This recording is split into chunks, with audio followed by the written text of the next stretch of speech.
உன் தங்கச்சி கல்யாணம் ஆனதும் நீ கல்யாணம் பண்ணிக்கிறேன்னு சொன்னியா இல்லையா? எருமை வயசாவது இன்னும் உனக்கு கல்யாணம் நடக்கலனா உனக்கு தான் ஏதோ குறைன்னு ஊர்ல பேசிக்குவாங்க. எனக்கு மானம் மரியாதை கௌரவம் தான் பெருசு.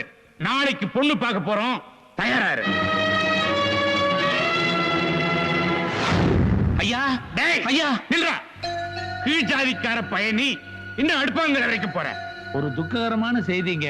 சாவு செய்தியா இருந்தாலும் நீ எங்க நின்னு சொல்றமோ அங்க நின்னு சொல்லு. போ. வந்துட்டானுங்க பரதேசி பசங்க. கொஞ்சம் விட்டா நடுவிட்டு வரைக்கும் போயிடுவாங்க. இந்த கடிதாசி எழுதி வச்சுட்டு உங்க மகன் செத்து போயிட்டாரு.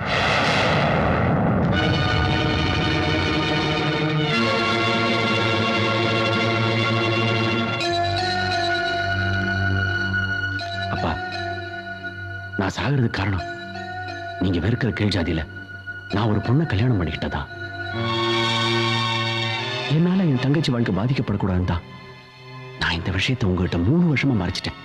உங்களையும் நம்ம ஊரையும் இந்த உறவுகளையும் ஏத்துக்கிட்டு எங்களால வாழ முடியாதுன்னு எங்களுக்கு தெரியும். அதனாலதான் நாங்க சாமி கிட்ட போறோம். எங்களுக்கு பிறந்த 1 வயசு குழந்தை கீழ் ஜாதி குடும்பத்துல ஒரு குடிசையில வளருது. அவனை எங்க கூட கூட்டிட்டு போறதுக்கு எங்களுக்கு மனசு இல்லை. முடிஞ்சா நீங்களே அவனை அனுப்பிச்சு வச்சிருக்கப்பா. என்னடா என்ன அனுப்பி வைக்க சொல்ற உன் பிள்ளைய? நான் வரேன்டா உன்கிட்ட.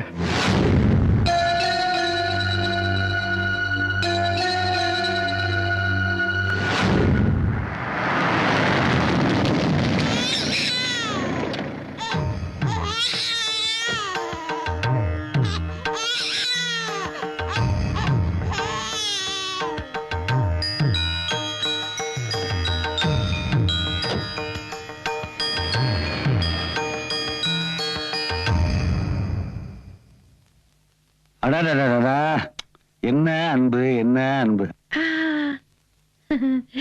நானும் எத்தனையோ வருஷமா உங்களோட இருக்கேன். ஆனா ஒரு நாள் கூட இப்படி பளபளப்பா உங்களை பார்த்தே இல்லையே. அங்க பாருங்க, குடிசையில பிறந்திருந்தாலும் நெய் சோறு வில்வெட் சட்டை, கீழ் சாதியில பிறந்திருந்தாலும் குலசேகர வீட்டு மெத்தியில தூக்கம். பேசாம உங்ககிட்ட வேலை விட்டு இவங்கிட்ட அசிஸ்டண்டா சேர்ந்துக்கலாம்னு பாக்குறேன். ஏன்னா எதிர்காலம் இவங்க எழுதிருக்கும் போட்டுருக்க. வாடா என் மருமகனே வாடா. நான் ஒரு முட்டா பாயடா. இந்த பரம்பரை சொத்தெல்லாம் உங்க அப்பா செத்ததுக்கு அப்புறம் உங்க அத்தை மூலமா எனக்கு வந்துடும் தப்பு கணக்கு போட்டேன். இப்ப புதுசா நீ ஒரு வாரிசு வந்திருக்க. வந்து என்னோட கனவுல பூரா மண்ணாளி போட்ட. அதனால நானும் ஒன்ன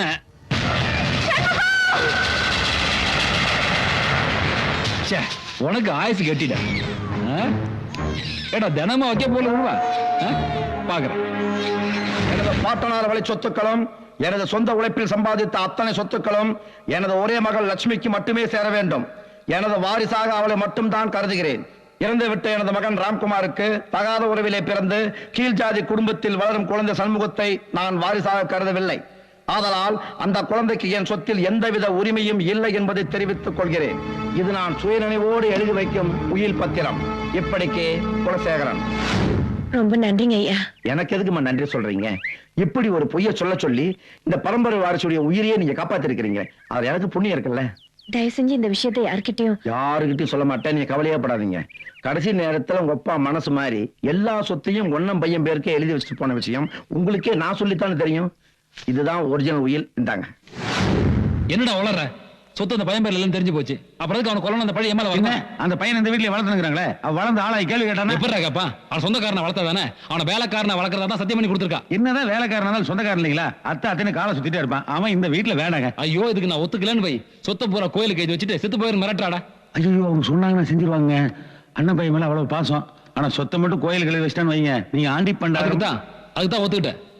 அந்த பையன் ஒண்ணும் தெரியாத வேலைக்காரனை வளர வரைக்கும் சரி. இல்ல நம்ம யாருன்னு காமிச்சிருவோம். என்ன என்ன அப்படி பாக்குறீங்க?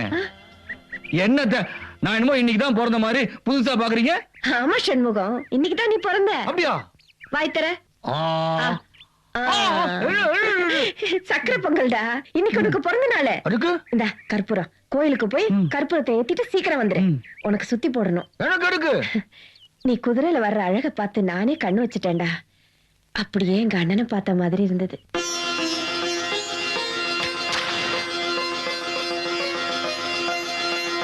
என்னடா கோயிலுக்கு போய் கற்பூரத்தை ஏத்திட்டு வர சொன்னா இங்கே ஏத்திட்ட? நீங்க இங்கதான் இருக்கீங்க. என்ன சொல்ற? அத்த எங்கயோ ஒரு குடிசையில கீழ் ஜாதியில பிறந்து 1 வருஷத்துல அனாதையானவனா.